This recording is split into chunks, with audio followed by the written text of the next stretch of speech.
Their ants float, on floodwaters.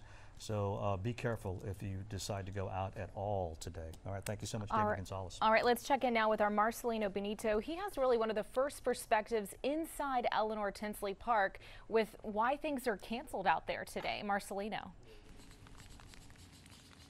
Well, Grace, at that press conference maybe about an hour and a half ago, I asked the city's events planner, Susan Christian, she said the site had been compromised. I asked her, what do you mean by that? She said, it's just too much water. Well, now let me show you how much water we're talking about. This is what a lot of water looks like here at Eleanor Tinsley Park. The bayou essentially taking over the lower sections of this park.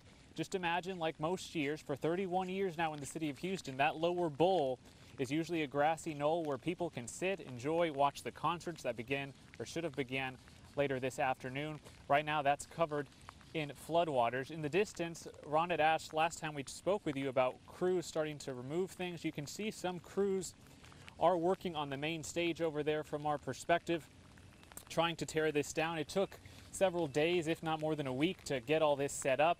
Susan Christian telling us that it's going to take a lot longer to tear down, especially now because they don't want to damage the park and they're already dealing with so much floodwaters. I heard David say that the bayou here, Buffalo Bayou, is still rising, so we can expect the water to probably go up a little bit more. The rain is still falling here, though not as intensely as it has in the past.